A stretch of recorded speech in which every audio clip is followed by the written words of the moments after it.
Folini tanube ambolo kanyeshi horonya TV lajeli kebaga bela jelema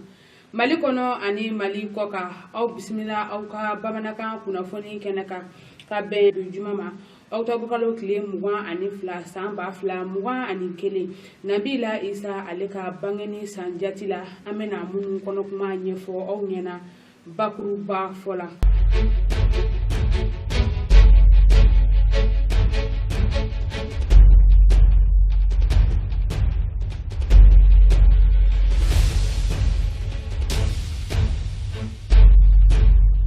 ina fo jin alislame ɲuman bɛɛ lajɛlen ba a kalama cogoya min na an bɛ donba min na sisan ni o ye mawludu ye kira kisi nɛɛma bɛ a ye ale ka bangeni san yɛlɛma ɲɛɲanu alislame ɲuman bɛɛ lajɛlen nisɔndiyalen do o la o de ye hukumu kɔnɔna na révolution Ikmaludini karamɔgɔba Seyidina Sheikh Umaru Seydou Kulubali El Faru ale fana bɛ mawludu ɲɛnamaya i n'a fɔ a ka kan cogoya min na min sen fɛ ka bɛn ntɛnɛndon ma octobre kalo tile 18 san 2021 wajulu kɛnɛ belebele o kɔni sigira Sadu Mamadu Kunate kɔnɔna Tomukɔrɔ bugukaw fɛ min okumu kɔnɔna maaba caman olu tun bɛ kɛnɛ in kɔnɔna o de bɛna kɛ an ka jaw la kumabaw ye an mana minnu sɔrɔ ka fara u ka jamana kunnafoni wɛrɛw la ni ka fara diɲɛ fan wɛrɛ kibaruyaw kan an bɛ olu kɔnɔ kuma ɲɛfɔ aw ɲɛna aw bisimila ko kura aw ka bamanankan kunnafoni kɛnɛ kan sɔɔni an bɛna minnu kɔnɔ kuma walawala aw ye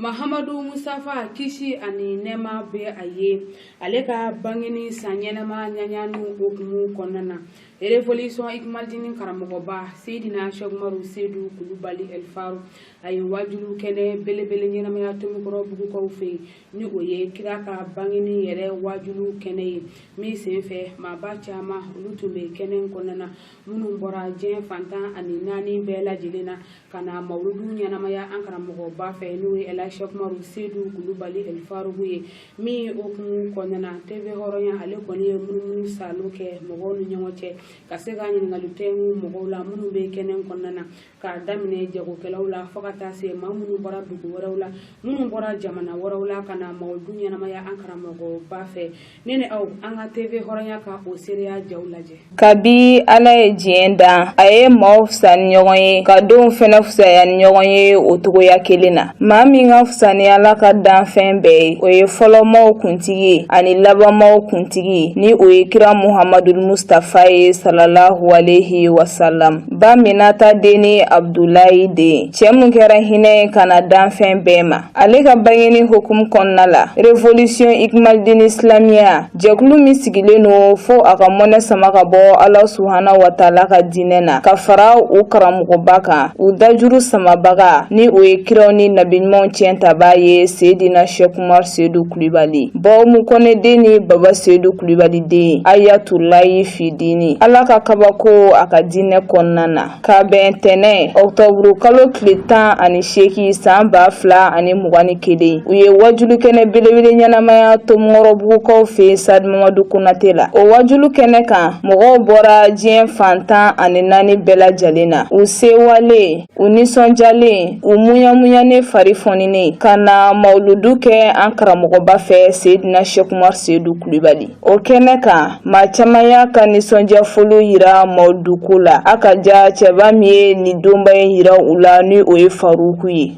alhamdulilahi rabbil alamin an bɛ Ala tanu ka Ala fo k'a barikada Ala min sɔnna ka bi su na yira anw na ka tila ka jɛ n'a ye bi anw ka ye mawludu kɛnɛ kan kɛrɛnkɛrɛnnenya la n'o ye an karamɔgɔba Faruku ale ka wajulu kɛnɛ min bɛ sigi Tomukɔrɔ bugu fɛ kɛnɛ la o tuma an bɛ Ala fo la dan tɛ foli min na anw feerekɛna an nisɔndiyalen don nisɔndiya a bɛ ɲɛsin an karamɔgɔba ma fɔlɔ n'o ye Sheikh Umaru Seydou Kulubali parce que Ala sɔnna ale de ye mawludu bonya yira anw na k'a sɔrɔ mawludu min bɛ tɛmɛ an t'a dɔn ko foli a dugujɛ an bɛ sɔrɔ k'a dɔn ko donba dɔ tɛmɛna mais bi alhamdulilayi an ye mawludu dɔn fo an b'an seko kɛ a bonyali la o kɔfɛ fɛnɛ ni Ala sɔnna an feerekɛnaw an bɛna kɛnɛ fɛnɛ kan an ni wasa belebeleba bɛ bɔ n'o tɛ depuis sisan alhamdulillah sanu baka ke bon alhamdulillah bi koni karamogo ka finu be ya furubiyaw be ya lagwasu be ya t-shirtu be ya foto munu be noro moto la ulu be bo foto kumabaw fene be ka fara fɛn wɛrɛw ka fɛn caman be ya faruku ka fɛnw na alhamdulillah ni selama kɔni i b'a a camanba sɔrɔ na ala ka jɛ wa kuma laban min bɛ dɔrɔn o ye foli de ka ɲɛsin Cheikh Umar Seydou Kulubali ma ka segin k'a deli ala fɛ halisa ala k'a dɛmɛ a ka ɲinifɛn dogolen bangenen min ala k'o d'a ma kira bonya kosɔn sɔli ala rasuli. Bon bi ye ala ka donba de ye bi ye don min ye c'est silamɛ mɔgɔ mɔgɔ ko la ilaha illallah muhammadu rasulullah sallallahu alaihi wasallam i kan ka bi su ka ala wele ni wajulu yɛrɛ bana ka ala wele kungo la ala b'i dɛmɛ ala k'an bɛɛ dɛmɛ kira barika bon nisɔndiya min bɛ na o ye komi ne yɛrɛ n ye alikuranɛ kalan ka jigin kolojɛ n y'o jigin siɲɛ 2 ka tawsiri ko ka ta bagara kana alif lam zalikal kitab la rayba fiha hudan lil muttaqina silamɛya ne tɛ kulonkɛ k'a la silamɛya bɛ ne bolo fɛnba de ye n'a fɔra ko civilisation c'est d'être un homme réalisé, que ce soit religion musulman ou chrétien, en tout cas n'a fɔra ko civilisation o kuma laban min bɛ fɔ n bɛ n bolo ka fɔ bisu ala ka sankɔrɔta ala k'an dɛmɛ kira barika. Alhamdulillah rabbil alamin an bɛ ala fo k'a barikada an nana mawurudi kɛ an ka sekuba kɛrɛfɛ n'o ye Alhaji Cheikh Umar Seydou Kulubali Ali Faruk Ayatollah Fidin an y'a ye cɛsiri min b'a la an ka kanu k'a fɔ ko vraiment donba ni an bɛna o kɛ an ka karamɔgɔba kɔrɔ o le y'an se su na yan dogomati vraiment nisɔndiya min b'an na ka diɲɛ bɛɛ lajɛlen wele an ye se ka silamɛya diinɛ ni dɛmɛ an se ani an ka nafolo ye kɛrɛnkɛrɛn na Ivoiriyɛnw an bɛ Ivoiriyɛnw bɛɛ lajɛlen wele ka ɲɛsin silamɛya dɛmɛni ma kɛrɛnkɛrɛn na Ikimaldin Islamiya vraiment an bɛ ala dali que Ikimaldin ye kɛ international ye se o se kɛ n bɛ ka an jɛ yarabi ala sew bɛɛ lajɛlen d'a ma an bɛ ala dali ala an ka karamɔgɔba min an ye ala denbayaw bɛɛ lajɛlen k'a sago ye ala fɛn bɔ a la min b'a jɔyɔrɔ fa yarabi ala ka an yɛrɛ min bɛ Ikimaldin na yarabi ala k'an bɛɛ lajɛlen sabati k'a to an ye baara nin kɛ a can kan yarabi ala k'o nɔgɔya an bɛɛ lajɛlen ala k'o kɛ Mustafa bonya la yɔrɔ ma kosɔn an ka karamɔgɔba bonya la yɔrɔ ma kosɔn sɔli ala rasul. Min y'a se nin kɛnɛ ka sun na o ye ala kɛnɛw ni kira kɛnɛw ni fariko kɛnɛw de ye o de y'an se nin kɛnɛ ka sun na nisɔndiya min b'an na an bɛ fɔlɔ ka ala fo ka barika da an y'a ɲini cogo min na ala y'a kɛ ten an bolo an karamɔgɔ ka kɛnɛ k'a fɔ an bɛ Mamadu don a la ɲɛnamaya ayiwa an y'a fɛ a ka kɛ cogo min na ala sɔnna k'a kɛ an bolo o cogo la an bɛ ala fo ka barika da n'o ye n'a tun yɛlɛ ala ye a bɛ se ka bila minɛn wɛrɛ kɔnɔ an bɛ taa taabolo wɛrɛ fɛ min ni nin tɛ kelen ye mais ala sɔnna an b'a fɛ cogo min na ala y'a kɛ ten an bolo an bɛ ala fo ka barika da ka sɔli kira kan ka tila ka ni jama sɛnɛma ni fo an bɛ waati jama ni komi sisan ni jama lajɛ ka waati n'a cogo lajɛ su bɛ ɛrɛ min na ɛrɛ komisa na jama min nana a ma yɔgɔyɔgɔ vraiment an bɛ ala fo ka barika da ala ko nkalonda la ala ko jɛlen don farigo ko ala ko jɛlen mɛ min f'i ye karamɔgɔ tere mɔgɔw farigo bangelen kɔfɛ ni maa min donna jahanama la e yɛrɛ nɔ don ni maa min donna jahanama la e yɛrɛ nɔ don a tɛ ka fila fɔ kira y'a bila yɔrɔ min na ale de y'a ta ye a tɛna fɛn fɔ mɔgɔ ma ka don mɔgɔ la a tɛna mɔgɔ kɔrɔma tigɛ min bɛ kuranna kɔnɔ a bɛ ka kuranna ta de fɔ mɔgɔw ɲɛna donc n'o gɛlɛyara ma o kɔrɔ ye k'e yɛrɛ tɛ e yɛrɛ fɛ an bɛ yɔrɔ min na komi sisan vraiment anw kɔni minnu b'o la togodaw la ka na ani yɔrɔjanw na ka na bon vraiment an nisɔndiyara ka fara aw yɛrɛ kan parce que an bɛ kɛnɛ min kan nin normalement kɛnɛ nin kɛnɛ la wasalima de don n'i ye kɛnɛ lajɛ k'a n'an kɔrɔ lajɛ vraiment a bɛ mɔgɔ nisɔndiya silamɛya la donc vraiment ne bɛ jamakuru fo ka barika da ka tila ka duwawu kɛ an karamɔgɔ ye ka duwawu ɲini an fɛ siya ni kɛnɛ laban ko ɲuman bi ala bolo ala k'o di an ma ala ka n'a sutura di an lahara ala ka ka denbayaw kɛ sago ye a b'a fɛ ko nin ka kɛ cogo min na ala ka kɛ ten an bolo an b'a fɛ cogo o cogo a tɛ ɲɛ ni se min kɛ ala k'o se d'a ma an b'a fɛ cogo min na ala ka kɛ ten a ka to bɛ kuma ka sala muhamadu n bɛ jama fo ka jama barikada a ka to b'a ka sala muhamadu. Ni ala sɔnna ma mawludu don ɲini o bɛ bɛn kari ma ka dugu jɛ tɛnɛ na o bɛ bɛn a duwawu kuncɛba yɛrɛ ma an bɛ duwawu de kɛ ala ka don ninnu tɔ tɛmɛ hɛrɛ la k'a yira an bɛɛ lajɛlen kɛnɛma la. Ni tun ye tɛnɛndon ye octobre kalo tile 18 san 2021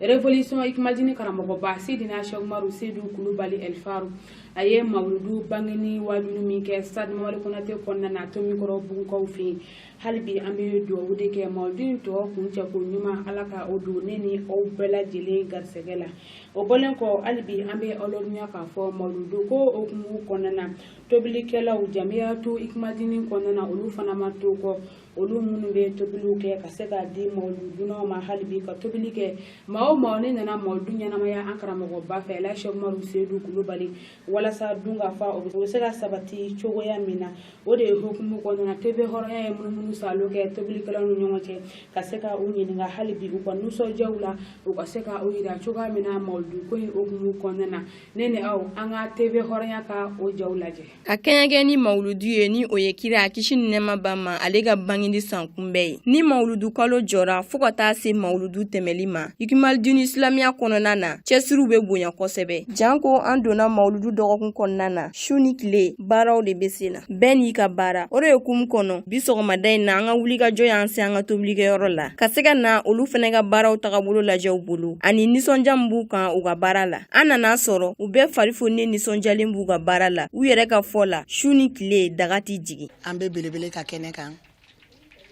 n'o y'an ka belebeleba ye n'o kiraba ye an b'o de ka mawludu kɛnɛ ka gabuguda la yan anw de ye tobilikɛlaw ye yan an mɔgɔkɔrɔba n'an denmisɛnninw n'a y'an kɛ tobilikɛ jamana na a bɛ mɔgɔ 30 bɔ an b'a la foro k'a barikada k'an ka seku belebele in yɛrɛ fo ne ye Cheikh Umaru Seydou ye Bamuden ni Ba Seydou den an bɛ ɲɔgɔn sɔrɔ ale min kama ale min y'an sigi nin kɛnɛ in kan k'an kafo k'an kɛ ɲɔgɔn kan an ka jɛ ka na ala ko baara kɛ ɲɔgɔn fɛ k'a sara t'an bolo sara bɛ Alahu Taala de bolo ani Cheikh Umaru Seydou Kulubali ala ka jɛ k'an bɛɛ lajɛlen sara mawludu hɛrɛ ala ka d'an bɛɛ ma ala k'an kisi an marutɔ ma ala ka jama sigi hɛrɛ la ala ka jama wuli hɛrɛ la ala ka dengudi don jira la ka kuncɛli don jira an na an bɛ ala fo ka ala barikada an nisɔndiyalen bɛ baara in kɛ k'a kɛ ni farifoni ye k'a kɛ ni nisɔndiya ye an b'a dɔn k'a fɔ baara in sara tɛ di an ma yan sara belebeleba bɛ yɔrɔ min na o de b'an bila farifoni na ka baara in kɛ mawludu daminɛ ni bi cɛ tabarikala dumuni ma dɛsɛ fewu jama cɛ ni muso jama cayara cogo o cogo ko k'a fɔ belebele ye ko bɛɛ lajɛlen bɛ dumuni kɛ k'i fa tile fana tɛ dɛsɛ daraka dɛsɛ sɔrɔ fana tɛ dɛsɛ tobilikɛlaw fana bɛ na ka kan cogo min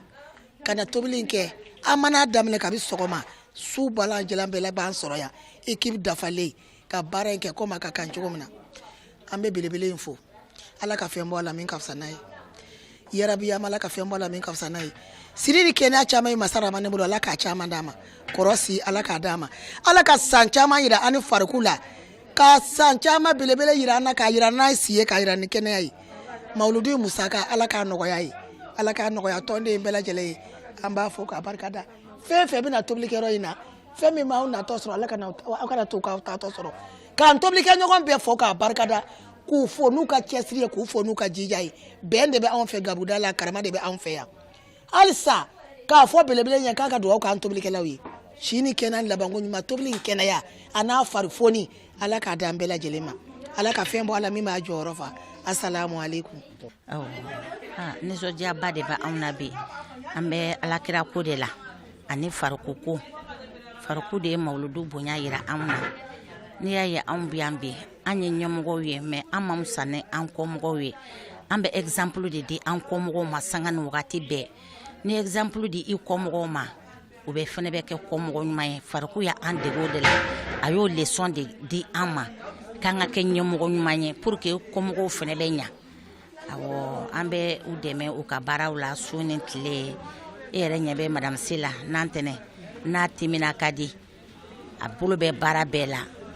an t'an musaya n'an kɔmɔgɔw ye an b'a yira an kɔmɔgɔw la de k'olu de ɲɛmɔgɔ ye bɛɛ ka kan fariko ko la yan ɲɛmɔgɔ tɛ yan nɔ k'a kɛ ka ɲɛ o de ye ɲɛmɔgɔya ye fariko fɛ yen kɔmɔgɔ ko tɛ ɲɛmɔgɔ ko tɛ baara de bɛ fariko fɛ yen fariko ko k'an ka baara de kɛ ko baara de bɛ mɔgɔ mun nafa k'a daminɛ depuis jeudi fo kana se mawuludu daminɛ la tobili de bɛ ka kɛ misiri na daga dɔ bɛ jigi dɔ bɛ sigi dɔ bɛ jigi dɔ bɛ sigi dunanbaw nalen don kare joli joli o dunanw an bɛ ka tobili de kɛ k'a di olu ma yan nɔ bɛɛ wasalen don dumuni na yan nɔ dumuni duman de fana bɛ kɛ k'a d'u ma fariko ko dumuni min n'an b'a dun an ka so ko ɲɔgɔn de dilan ka di mawuludokɛlaw ma wa mawuludokɛla bɛɛ de kɔntannen don i tɛ miiri dumuni sugu si la min dɔ tɛ tobi nin yɔrɔ in kɔnɔ nin tobilikɛ yɔrɔ in kɔnɔ yan ka taa di dunanw ma dunan yɛrɛ bɛɛ de kɔntannen don a bɛɛ de kɔntannen don walayi o juma an kɔni yɛrɛ sawalen don mawuludu tɔ ala k'a kun cɛ hɛrɛ la ala k'a ni jama farako ɲa sijɛ ni kɛnɛ laban ko ɲuman ala k'a di fariko ma ala ka tɔn in ta fanga di bɛɛ lajɛlen ma ala k'a ta fanga d'a ma ala kana juguya sa la ala kana jɛ jugu la fariko jugulamɔgɔ ala k'u bɛɛ ta tiɲɛ ala k'u bɛɛ halaki ala k'u nimisaw ka jɛnabɔ la ciba yɛrɛ kanu kosɔn an bɛ buwasi fo kosɛbɛ dutigi an bɛ dutigi fo dɛ n'i y'a ye anw yɛrɛ sigilen bɛ yan bi n'an tɛna a bɛ bɔ a ka so depuis an ka kan ka buwasi fo dɛ buwasi ye ɲɛmɔgɔ ɲuman ye walayi halisa ala ka sijan de di a yɛrɛ ma ala ka kɛnɛya d'a ma ala ka labanko ɲuman d'a ma i k'i ma dini cɛ n'a muso bɛ ala ka garizigɛ ɲuman di an bɛɛ lajɛlen ma tɔn in faamuyali ko ɲuman ala k'a di an ma ciba kanu kosɔn fariko yɛrɛ bonya kosɔn sallallahu alaihi wasallam welewelekan bɛ ne bolo ka se diɲɛ bɛɛ ma mɔnɛ an ci bɛɛ denwuli don dugawu kɔni n'o fɔra mɔgɔ min kɔ o tɛ fariko nɔ ye dɛ o y'o tigi yɛrɛ nɔ ye san dugawu talen k'e to o ye mɔgɔ nɔ ye n'o i yɛrɛ nɔ ye dɛ wa n ka bɛɛ welewelema da kɛ diɲɛ bɛɛ ye mɔgɔ o mɔgɔ bɛɛ fan o fan bɛɛ mɔgɔw yɛrɛ minnu bɛ Abiya ani fɛn minnu ma se ka na dayɛlɛ ne naissance la denwuli la bɛɛ de ko a bɛ na nin jama ko tɔ kɛ an bɛna an yɛrɛ ɲɛna la de walayi wa an ka laɲini ye o de fana ye an pɛrɛlen don ka bɛɛ de kɔnɔ diɲɛ bɛɛ an pɛrɛlen don ka diɲɛ bɛɛ de kɔnɔ fariko ka dayɛlɛlen don diɲɛ bɛɛ ye awɔ ala ka na ni bɛɛ ɲuman ye n'u bɛ segin fana ala ka segin n'u bɛɛ ɲuman ye fariko ka denbaya an b'u fo awa n'a dɔgɔninw a n'a u denw an b'u bɛɛ fo n'i y'a mɛn ikimaliden dɔrɔn awa n'a dɔgɔninw de don n'a ye an b'an da k'an sunɔgɔ awa n'a dɔgɔninw de don halisa ala ka sijan ni kɛnɛya d'u ma ala k'u n'u cɛ kɔrɔ ala ka barika don u denw na ciba kanu kosɔn fariko yɛrɛ bonya kosɔn sallallahu alaihi wasallam ala k'aw yɛrɛ bolo mɛn aw ka baara la merci assalamu alaikum warahmatullahi wabarakatuh. hakililajigi bolo kama n'ala sɔnna ma mawuludu denwulu wajulu kɛnɛ bɛ latɛmɛ Sadi Madu Kunate la Tomɔrɔbugukaw fɛ yen nɔ nɛgɛ kanɲɛ 21 wagatiw la o de hukumu kɔnɔ Kimalidini Silamɛya jɛdenw kelen bɛ ka wele bila diɲɛ geje bɛɛ lajɛlen ma a ka na an ka nin su ɲɛnɛmaya ɲɔgɔn fɛ walasa an bɛ se ka bonya n'a hɔrɔmaw sɔrɔ cogoya min na o la an bɛ dugawu de kɛ sanyɔrɔ mawuludu ala k'o jira ne ni aw bɛɛ lajɛlen na. Ni tun ye révolution Ikimalidini tobilikɛlaw ye hali bi an bɛ dugawu de kɛ mawuludu bonya ala ka nɔgɔya an na u bɛɛ lajɛlen ye o bɔlen kɔ i n'a fɔ an y'a ɲɛfɔ an na cogo min na an ka kunnafoniyaw la an ka kunnafoniya tɛmɛnenw na révolution Ikimalidini bɛ mawuludu ɲɛnamaya dɔgɔkun kelen hukumu kɔnɔna na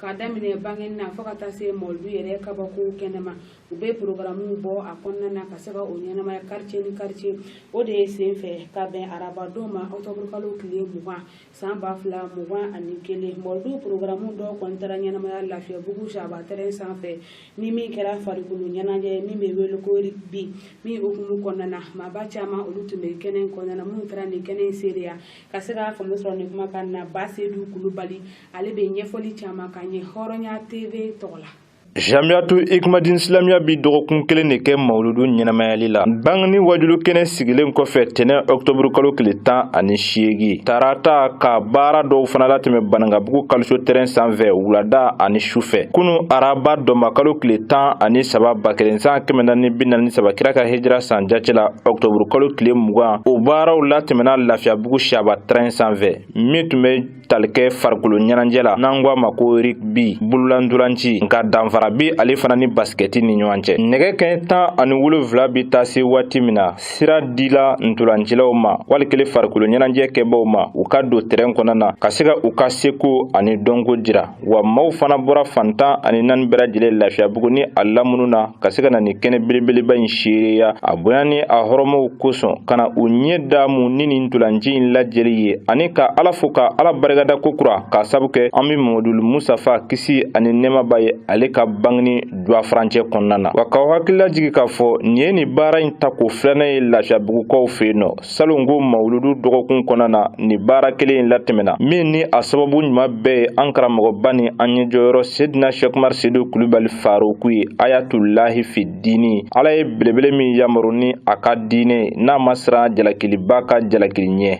wa ale de ye Mawuludu kɛcogo ɲuman yira silamɛw la k'a fɔ Ala fo ni Ala barikada nɔnɛya caman ka kan ka sigi Mawuludu la munna k'an ka nisɔndiya yira daliba ma la. Farikolo ɲɛnajɛ tigilamaw u kɔni bi u ka seko jira cogo min na u b'u ka dɔnko jira o cogo kelen na. Ntulan bi taa a bi segin u bɛɛ bɛ girin ntulan nɔfɛ bɛɛ bɛ fɛ ka celu yara. Sanga 20 sigiyɔrɔma 2 kɛlen kɔfɛ nin ntulanci na a labana 5 la wa ntulancila ninnu dɔw fana ka taa se rugby ɲɛmayaso ma dɔw fana tun bɛ kɛnɛ kan u y'u ka nisɔndiya yira. Ne yɛrɛ nisɔndiyara fo k'a dama tɛmɛ ani n taɲɔgɔnw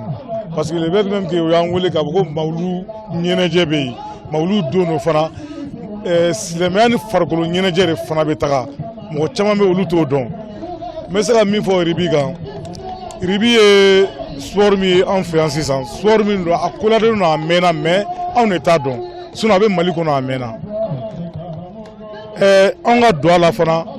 an Maliyɛnw donna a la waati min na Ala y'a kɛ fana an ye ɲɛ sɔrɔ dɔɔnin a la mais an koladɔnnen de tɛ parce que o bɛ na ni ko caman de ye fɛn min koladɔnnen tɛ kosɛbɛ fɛn caman b'a la quoi. Sinon komi journaliste y'a fɔ cogo min na an ye kubu caman t'a la Coupe d'Afrique caman t'a la an ye jɔnjɔn caman t'a la mais an koladɔnnen de tɛ an bɛ k'a ɲini de jagoya ka fɛnw créer équipe créer n'an tilala Bamakɔ la an bɛ taa région na ka équipe créer pour que an ka se ka koladɔn ka ɲa comme football bɛ cogoya min na ani sport tɔw bɛ cogoya min na. Nimisiwadiya b'anw na wula in na o ye an bɛ hukumu kɔnɔna la ni o ye Mawuludu ye o ye nisɔndiya fɔlɔ ye. Filanan o ye sport nisɔndiya ye ni o ye anw yɛrɛ ka discipline sugantilen kɛrɛnkɛrɛnnenya la o nisɔndiya de b'an na wula in na. Rugby ye farikolo ɲɛnajɛ ye i n'a fɔ tɔw bɛ cogo min a bɛ jouer ni ballon ye mais a ballon ni ballon tɔw tɛ kelen a jouer cogo ka ca o farikolo ɲɛnajɛ min don bɛɛ dama ka kan la cɛ muso denmisɛn maakɔrɔba bɛɛ bɛ se k'a jouer. Rugby bɛ jouer cogo min n'an ko k'an b'o bɛɛ expliquer a bɛ janya mais a bɛ jouer bolo la a bɛ jouer sen na a problème ba ye min ye n'i b'a jouer bolo la a tɛ di ka taa ɲɛfɛ i b'a di i kɛrɛfɛmɔgɔ ni min bɛ ligne kelen na ou bien kɔfɛmɔgɔ ma n'i b'a jouer sen na i bɛ se k'a tan ka taa ɲɛfɛ voilà a fautes ka ca mais ça demande beaucoup de discipline surtout parce que sport min don a rigueur ka bon. Kuma laban min bɛ ne bolo o ye ka aw fo fɔlɔ ka aw bɛɛ lajɛlen fo fédération malienne de rugby président ba tɔgɔ la ni o ye Mamadu Sinzi Kulibali ye ka Mali rugby man bɛɛ lajɛlen ka foli las'aw ma k'o da fédération yɛrɛ ta kan hali bi Ala ka si ni kɛnɛya d'a ma an ka to ka nin ko in lawaleya san o san discipline a kɛ lakodɔn a kɛ sankɔrɔta a kɛ sinsin parce que a ye résultat caman kɛ ka tɛmɛ président y'o fɔ sisan mais Mali sport en réalité football ni basket de dɔnnen don kosɛbɛ tɔw fana sɛgɛnnen don mais il est temps que o fana ka sanji kɔrɔ wɔsi kɛ dɔn quoi donc rugby en plus du jeu c'est une passion et encore plus encore ça renforce la formation et l'éducation de l'individu. Nisɔndiyalen bi kosɛbɛ nisɔndiya n b'a daminɛ ni an karamɔgɔ foli ye cogoya la ka da kan mun na Mawuludu ka hukumu kama karamɔgɔ yɛrɛ y'a yira k'a fɔ a jɛlen bɛ an kana rugby kɛ yan pour que ka se ka an kuntigi Mamadu sallallahu alaihi wasallam k'a ka bange ka se k'o fêter donc vraiment an b'a fo ka waliɲuman dɔn ka barika da a y'o min kan ye ala ka to san wɛrɛ a k'o fana a ko an ka sigi a kɛnɛ kan an k'a kɛ ɲɔgɔn fɛ o tɛmɛnen kɔfɛ nisɔndiyalenba de don nisɔndiyalenba don min na parce que nin b'a yira k'a fɔ vraiment Ikimaldini ye tɔn de ye tɔn min vraiment faso kanu b'a la parce que non seulement ala ko kanu bɛ yen faso yɛrɛ kanu b'a la faso kanu b'a la k'a da mun kan parce que nin ye de ka sport fana ka sport dɛmɛ k'a développer ni sport suguya dɔ de ye maa caman t'a dɔn maa caman m'a faamu bon ni anw kɛra ni karamɔgɔ ka hakilina sigira ka ɲa ni nin ye kɛnɛ kan ka se ka yira mɔgɔw la ka mɔgɔ ka se k'a faamu alors vraiment o ye ka vraiment o ye ka sport ni k'a dɛmɛ donc o ye ka jamana dɛmɛ vraiment nisɔndiyalen b'o la bon kumalama bɛ n fɛ k'a fɔ n bɛ fo n ka foli ni barikada bɛ bɛɛ lajɛlen ye maa ma i déplacé ka na nin ko in na n bɛ bɛɛ lajɛlen fo ka bɛɛ lajɛlen waleɲuman dɔn ka yira o bɛɛ lajɛlen na yɛrɛ an ye salon ta kɛ ka na ɲina ta fana kɛ ala ka san wɛrɛ ta yira an bɛɛ lajɛlen kɛnɛ la ala kɛra barika ma n'an karamɔgɔ barika kama sali ala mahamadu ni nisɔndiya kɔni a komi ni ko nisɔndiyabatɔ ma k'a ka tasuma faga n'a daji m'a faga nunji b'a faga mawuludu kɔrɔlen an b'a dɔn karamɔgɔ bɛ wajulu kɛnɛw de sigi nka ka farikolo ɲɛnajɛ don a la a kun ye ka mɔgɔw labɔ fɛn dɔ kalama ko diinɛ tɛ wajulu dɔrɔn ye farikolo ɲɛnajɛ b'a la sabu y'a mɛn ɲɔgɔnna diinɛ baara la tɛ a y'i sɔrɔ kɛnɛya de kɔnɔ donc k'a yira denmisɛnninw na sifinnakaw la k'a fɔ ko diinɛ baara fana a tɛ taa kɛnɛya kɔ o tuma u bɛ alabato la u ka farikolo ɲɛnajɛ fana fara a kan miiriya in vraiment a bɛnna an ma a diyara an ye a y'an nimisi wasa wa a y'an jigi sigi kosɛbɛ ka sabu kɛ k'a fɔ an y'a faamu k'a fɔ farikolo karamɔgɔ don karamɔgɔ min a ta tɛ diinɛ lase dɔrɔn ye farikolo ɲɛnajɛ fana a y'a faamu k'a fɔ o fana bɛ diinɛ baara kɔnɔ sabu diinɛ baara tɛ taa kɛnɛya kɔ i y'a mɛn karisa bɛ a ɲɔgɔnna alabatola tɛ a ɲɔgɔnna wajulukɛla tɛ a ɲɔgɔnna sundonna tɛ a ɲɔgɔnna misilatagala tɛ a ɲɔgɔnna karamɔgɔbatola tɛ a bɛɛ y'a sɔrɔ kɛnɛya de kɔnɔ mawuludu mana bonya i ma cogo o cogo n'a y'a sɔrɔ i man kɛnɛ tuma dɔ la fɛn dɔ kɛli ka di i ye a fɔli ka di i ye i bɛ dɛsɛ a la ni karamɔgɔ min miiri sera o ma farikolo miiri ka so ma k'a fɔ ko ka farikolo ɲɛnajɛ don a la surtout an filɛ min kɛnɛ kan nin ye farikolo ɲɛnajɛ anw fɛ yan mɔgɔw tɛ min dɔn kosɛbɛ o fana hakilina ɲumanba ye o ka sababu ye mɔgɔw tɛ fɛn dɔ lakodɔn u ka bɔ a kalama u k'a dɔn k'a fɔ nin fana bɛ farikolo ɲɛnajɛw la wa a b'an ka jamana kɔnɔ a mɛnna k'a laɲɛnɛmaya o kama n ko a bɛnna an ma a diyara an ye parce que kɔrɔ caman de bɛ nin na vraiment an bɛ dugawu de kɛ dɔrɔn farikolo ala k'a mɛn an ɲɛfɛ ala k'a mɛn an ɲɛfɛ a bɛ min ɲini dogo ni bange la a yɛrɛ ni jamana in n'a ka denbaya ye ala k'o nɔgɔya an n'a ye sijani kɛnɛ labanko ɲuman o bɛ ala bolo ala k'o di an n'a ma hakɛtu bɛ kuma la sallallahu k'aw hakilila jigin ni kɛnɛ kuncɛra sewa ani bonya ni karama kɔnɔ ka kɛɲɛ ni darulaw ye kiraw ni nabiɲumanw tiɲɛ ta ba Seydina Cheikh Umar Seydou Kulubali Faruku ale yɛrɛ ma se ka kɛnɛ lasɔrɔ nka kɛnɛ kuncɛra wasa kɔnɔna na ani nisɔndiya ani farifoni kɔnɔna na kan bɛɛ da ka sɔrɔ ka kɛ kɛnɛ wɛrɛw ye inshallah taala.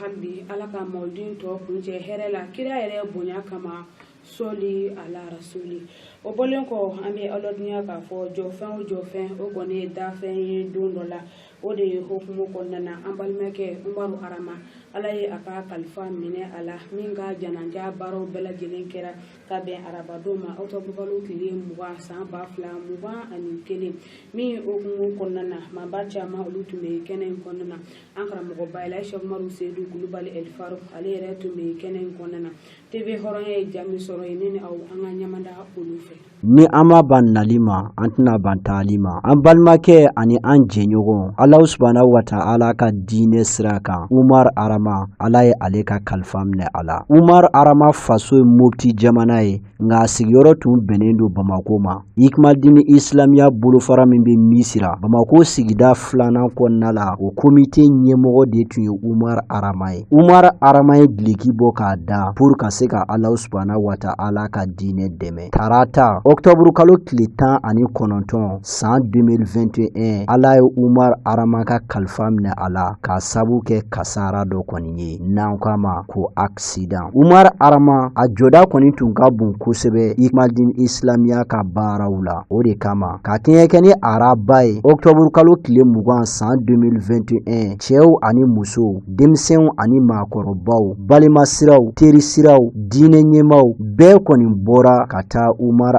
Arama bila a dayɔrɔ laban na ni o ye Sikɔrɔ ni ale kaburu donba o kɔnɔna ye. Kɛnɛ min kan an karamɔgɔba, an ka kuduwa ani an bilasirabaga ni an dajuru samaba ale yɛrɛ taara ka taa seereya. Sani Faruku ka kuma, maa caman olu kɔni seereyara ni Umar Arama ka kɛtaw ye dugukolo sanfɛ. Duwawu labanw bɛɛ lajɛlen kɛlen kɔfɛ waati min na Seyidina Sheikh Umar Seyidu Kulibali Faruku ale yɛrɛ ye kuma ta. A ka kumaw kɔnɔna la a ye seereya fana jɔ Umar Arama ka Ala kanu kan. Ala min ti juguman kɛ n'a ye min kɛ waati min na o de kan ka kɛ o waati la.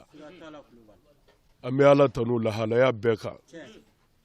ka bonya sigi Ala ma a ka kɛta in na.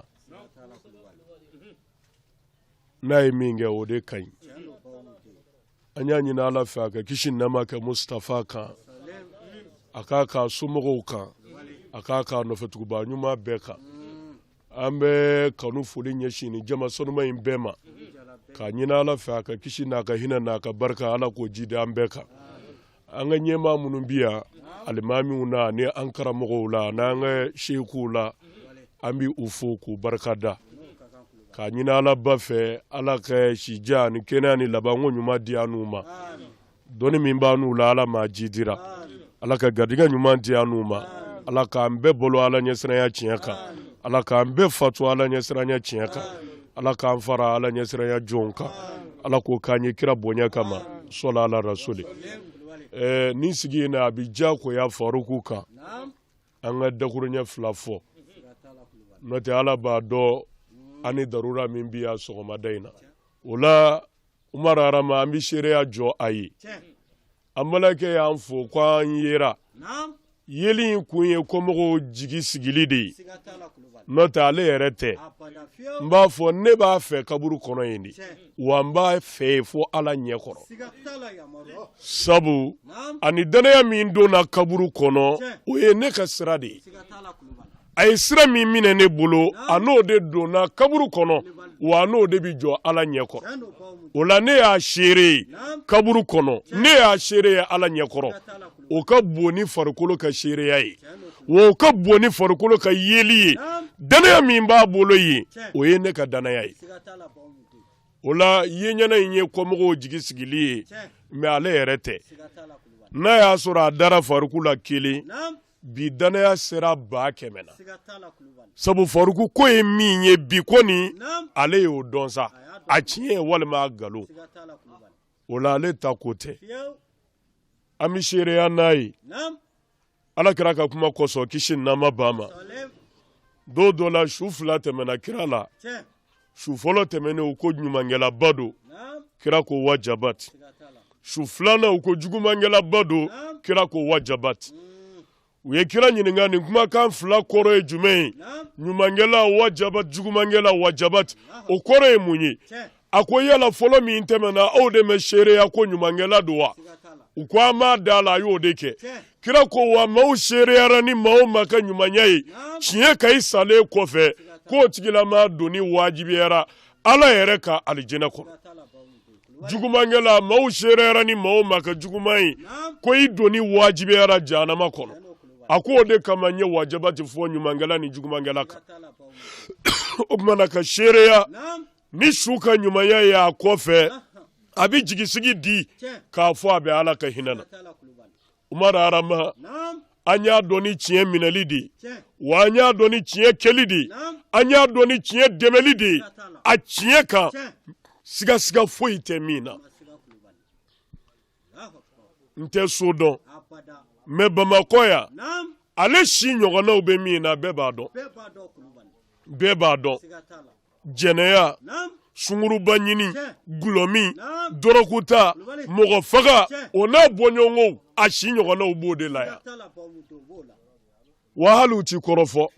parce que akara la dai akara bechogoya yi ni me yala de bi korofo me ni yera la ibi tanu wallahi ale shi nyogona tieni na ya iti korofo abada fo dambe sebe sabatile do du munu ngodo no da bi fo de ko demise nu ndo ayatu ku kleke nu korola obadabla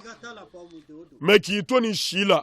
ki sama ka bocheni ko bela inegala ni ka kanuve ko ka ala ko ya na ala ko kenau mado kuna jati temoka de kuna jati temoka amishere ya jo aye au ma doni foye ni ala ko jelete do laban sorola ka ke kani bara in kunce ka mau hakilla jigi ka fo Umar Arama fatura ka shito san bisaba nyogona bonyonko atara ka balma chaman to ako atara ka diuntu ako ka fara furumuso kan ani jenyo chama ami do de ke ala ka lahara son sumaya Umar Arama yi ambe do de ke halbi ala ka hine ambal mekela ni oyi Umar Arama ni ga farajin alislamé fure bela jelenka kira bonya kama ni kalo barga mai la horoma kama soli ala rasuli o da fana be an sensen kata jen fan wore ke barawla o juma suna yogo alisra ka jamunu faranyan ka ben bi juma ma octobre kalo kile muwa ani fla samba fla muwa ani kele nen au an nyamanda o jawfe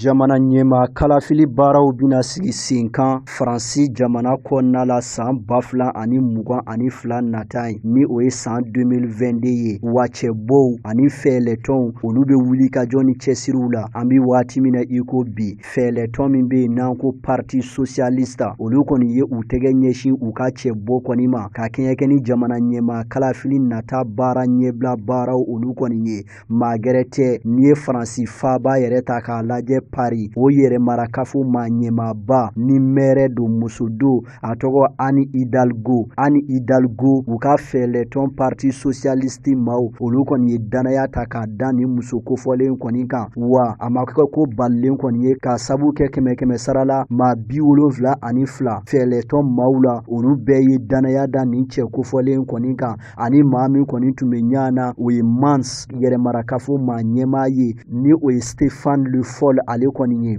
wa an bi waati min na iko bi fɛlɛ ni dabaliw muso in ye olu kɔni fɔ k'a fɔ ni baaraw daminɛlenw kɔni ye wa waati na nataw la u bɛna sigi k'a fɔ baw ani wulikajɔ baw boloda cogo min k'a yira bɛɛ la panparanpa k'a fɔ Anne Hidalgo ale de ye parti socialiste maw olu ka cɛbɔ ye wa yɛrɛ mankutu baaraw kabini sisan olu fana bɛna sigi sen kan cogo min u bi se jɔyɔrɔba sɔrɔ cogo min na jamana ɲɛma kalafili san 2022 o senfɛ Faransi dugukolo sanfɛ.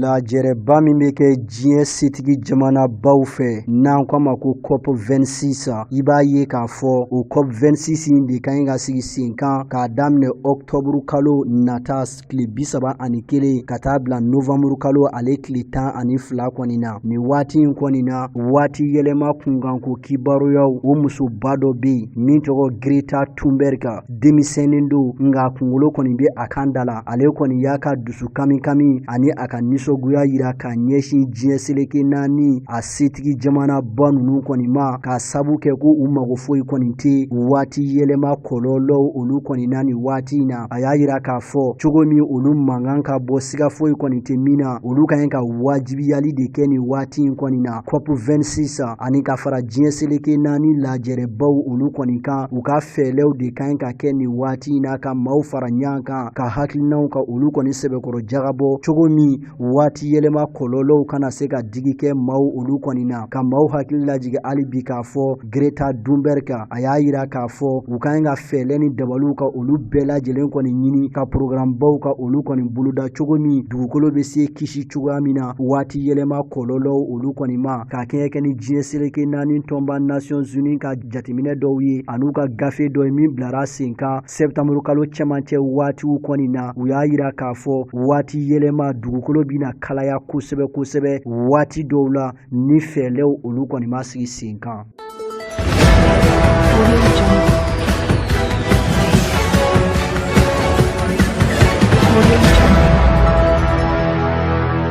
Corée du Nord jamana ye subana machine dɔw kɔni sɛgɛsɛgɛ a bi kɛlɛkɛ subana kɛlɛkɛ machine dɔw kɔni na nanzarakan na an ko missile balistique ka ɲɛsin Japon ale jamana kɔni ma nin baara in kɛlen waati min na Japon jamana kɔni ye a ko kɔni sɛbɛkɔrɔ condamné k'a yira k'a fɔ u tɛ diɲɛ ni a ye o cogo kelen fana kɔni do Corée du Sud jamana ani Washington ni o ye États-Unis ye olu bɛɛ lajɛlen kɔni ye u ka jɔrɔla ko kɔni yira Corée du Nord jamana ye nin ko in kɔni kɛ u ka dugu min bɛ ko Simpo u ye baara in kɔni sigi sen kan o yɔrɔ kofɔlen in na ka ɲɛsin Japon ale jamana kɔni ma wa sani nin cɛ a ɲɔgɔnna caman fana kɔni kɛra Corée du Nord jamana o kɔni fɛ wa kalo tɛmɛnen yɛrɛ ni o ye septembre kalo ye u ye nin ko ɲɔgɔnna kelen dɔ fana kɔni kɛ Japon gouvernement maw olu kɔni ye u ka kamanakan ko kɔni yira u y'a yira k'a fɔ bɛn ani lakana nin kɔni bɛ o ko ninnu kɔni bagabaga jamanaw olu kɔni ni ɲɔgɔn cɛ Corée du Nord jamana ka lahalaya min kɔni filɛ nin ye a ka ɲi ka lajɛrɛba dɔ kɔni boloda nin waati in na k'a sabu kɛ a ko bɛ jɔrɔnanko ba fana kɔni bɔ jamana caman bɛ minnu y'a yira k'a fɔ nin ko in bɛ jamana kɔni sɔsɔ Corée du Sud jamana ani Corée du Nord jamana cɛ fɛnɛ kɔni ka gɛlɛn an bɛ waati min na i ko bi nin ye a san 2 ɲɔgɔnna bɔɲɔgɔnko ye Donald Trump ani Corée du Sud jamana ɲɛma Kim Jong-un olu tun ye sigikafɔ dɔw kɔni ninnu don nka an bɛ waati min na i ko bi o sigikafɔ ninnu kɔni kɛra fɛn salen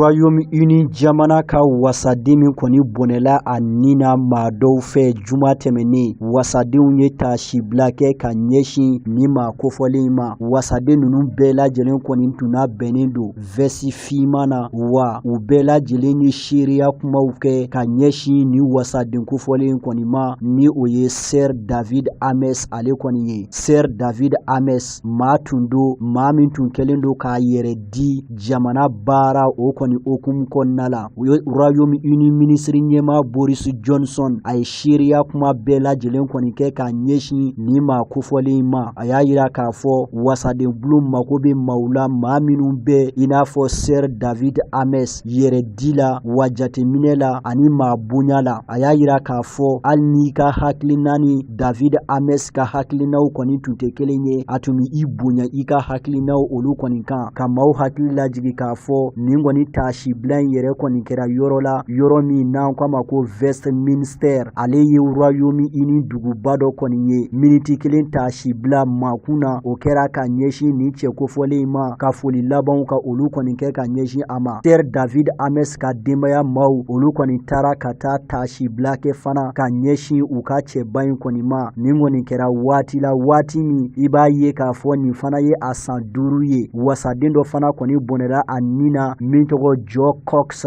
Royaume-Uni nin waati in na lakana ka ɲi ka ta k'a ɲɛsin fɛn min ye an ka wasadenw kɔni ma Royaume-Uni ale jamana kɔni kɔnɔna la wa an bɛ waati min na i ko bi sɔmin kɛlen don maa dɔ la maa min ni Royaume-Uni jamanaden sɛbɛn bi a bolo nka a yɛrɛ burujuw bɔra Somali jamana kɔnɔna la ni cɛ kofɔlen si bɛ san 25 la wa sɛgɛsɛgɛli baaraw kɔni bi senna nin waati in na sɛgɛsɛgɛlikɛlaw fɛ yanni juma nata cɛ fɛlɛ ni dabaliw bɛɛ ka ɲi ka sigi sen kan cogo min ka se ka nin cɛ kofɔlen kɔni ka sɛgɛsɛgɛli baaraw ka olu kɔni lase a dan na ni Royaume-Uni wasaden bulon kɔnɔla ta k'a lajɛ jɔyɔrɔba tun bɛ Sir David Ames ale kɔni na kuma ɲɔgɔnya Royaume-Uni jamana ni Qatar jamana ni ɲɔgɔn cɛ a tun b'a la ka o siraw kɔni taama wa kunnafoni sɔrɔ sira caman olu ye kuma caman fɔ nin cɛ kofɔlen a ka saya in kɔni na dɔw y'a yira k'a fɔ a ko sababu bɔra banbaaci wale tigilamaw olu fana kɔni na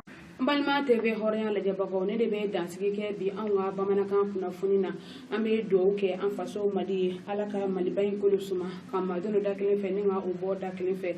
bɛn ani kelenya ani basigi ni ko to ɲɔgɔn tan ni ɲɔgɔn lamɛn ala ka o sabati Maliba in kɔnɔna na ala ka lakana sabati Mali fantan ani naani bɛɛ lajɛlen na ala k'o kan ɲa ka ala ya bonya kama kira bonya kama an karamɔgɔw la hɔrɔma kama sɔli ala rasuli o bɔlen kɔ an bɛ dugawu kɛ an yɛrɛ karamɔgɔba ye n'o ye Sidina Sheikh Umaru Seydou Kulubali El Farouki sija ani kɛnɛya labanko ɲuman o bɛ masaramani bolo ala k'o di a n'a ka denbaya bɛɛ lajɛlen ma ala ka mɔgɔ bɔ a la min bɛna jɔyɔrɔ ta diinɛ labarali hukumu kɔnɔna na kira bonya kama sɔli ala rasuli o bɔlen kɔ hali bi an bɛ ɔlɔdiya k'a fɔ jamiyatu hikmatini tɔndon ne ka fara u karamɔgɔba kan n'o ye Sidina Sheikh Umaru Seydou Kulubali El Farouki ye mawudu ɲɛnamayali u bɛ a baaraw la n'ala ye karidenw yira an na mawudu denw ni wajuli o bɛna taa ɲɛnamaya Sadu Mamadu Konate kɔɲɔ na Tomikɔrɔ Bugukɔw fɛ o dugusajɛ ka bɛn ntɛnɛn ma mawudu kabako kɛnɛ ale kɔni bɛ sigi ni o ye duwawu jaabi kɛnɛ min bɛna ɲɛnamaya Tomikɔrɔ Bugukɔw fɛ Sadu Mamadu Konate kɔnɔna na min hukumu kɔnɔna na révolution hikmatini karamɔgɔba Sidina Sheikh Umaru Seydou Kulubali ni ka fara jamiyatu hikmatini jɛdon kan u kɛlen bɛ ka wele bila diɲɛ alisilamɛ ɲuman bɛɛ lajɛlen ma Mali kɔnɔ ani Mali kɔ kan bɛɛ lajɛlen ka se ka na an ka se ka ni mawudu in baara ninnu tɔ kɛ ɲɔgɔn fɛ cogoya min na walasa bonya ani kɔrɔta min bɛ mawudu la ala bɛ se k'o nɔgɔya diɲɛ alisilamɛ ɲuman bɛɛ lajɛlen ye cogoya min na hali bi an bɛ duwawu de kɛ mawudu in tɔ kuncɛ ko ɲuman ala k'o nɔgɔya an bɛɛ lajɛlen ye o de fana bɛ dansigi kɛ bi anw ka bamanankan kunnafoni na ka bɛn bi juma ma dɔmakalo tile 16 san 1443 kira kisi nɛɛma b'a ye ale ka bangeni san jati la o kɛlen bɛnna bi juma ma octobre kalo tile 22 san 2021 nabila isa ale ka bangeni san jati la aw k'an bɛn diɲɛ waati wɛrɛ ni masaramani ka jɛ ye